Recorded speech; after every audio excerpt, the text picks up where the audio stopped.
Regardez dans votre propre cœur.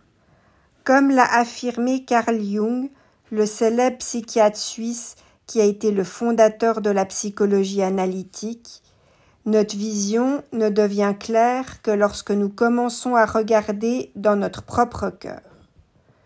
Jung accorde donc une place centrale à l'exploration de soi-même dans le processus qui fait de chaque individu celui qu'il devient.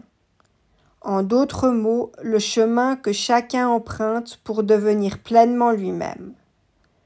En effet, selon lui, la clarté des choses, leur sens, ainsi que la compréhension qu'on a de la vie ou de notre rôle dans le monde dépendent directement de notre courage à examiner notre monde intérieur, c'est-à-dire ce qui se passe à l'intérieur de nous-mêmes, dans nos tripes, dans notre cœur.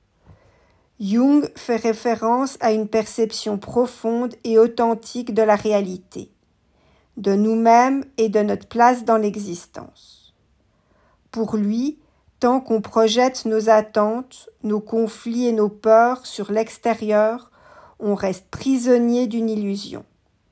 Ce qui est donc important, c'est qu'on trouve en nous-mêmes le courage de descendre en nous-mêmes, donc dans notre propre cœur, plus précisément dans nos émotions, nos blessures, nos véritables aspirations.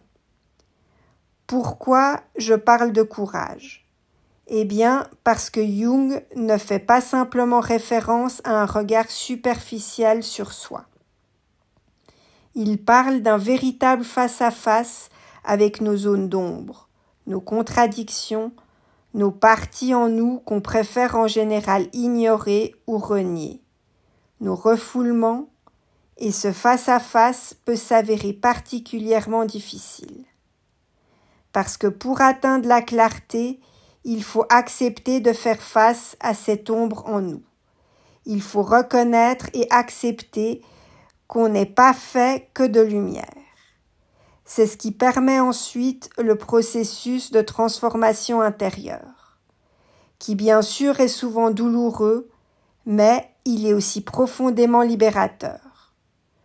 En fait, dans notre société qui valorise malheureusement surtout la réussite extérieure, les apparences et les objectifs mesurables, Jung nous rappelle que la vraie compréhension, la véritable vision des choses, elle vient pas de l'extérieur, mais elle doit être tournée vers l'intérieur, vers le soi.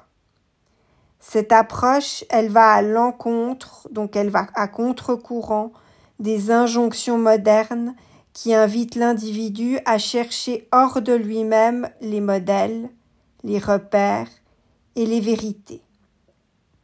Il s'agit de prendre profondément conscience de nos besoins profonds, de nos blessures, de nos forces et de nos limites. Il s'agit de prendre en compte ce qu'on ressent à l'intérieur de nous-mêmes et ne pas chercher à fuir ses propres ressentis.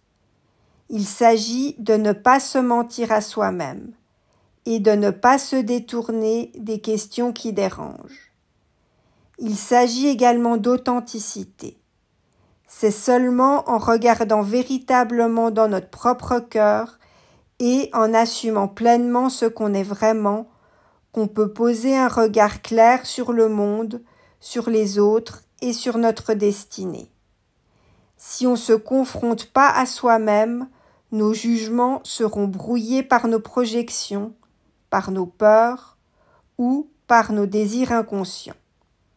En conclusion, Jung nous rappelle que la véritable compréhension de la vie s'obtient ni par l'accumulation de savoirs extérieurs, ni par l'imitation de modèles sociaux, mais en se plongeant de manière lucide et sincère en nous-mêmes. Selon la théorie de Jung, regarder dans son propre cœur, c'est accepter de se connaître en profondeur, avec ses forces, ses fragilités et ses faiblesses, dans le but de pouvoir voir le monde clairement et avoir un esprit libre. Dans notre monde où on nous pousse à paraître plutôt qu'à être, Jung nous invite à retrouver un chemin d'intériorité, parce que c'est le seul chemin qui est capable de nous révéler une vision authentique de notre existence.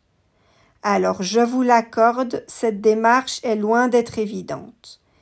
Elle est même exigeante.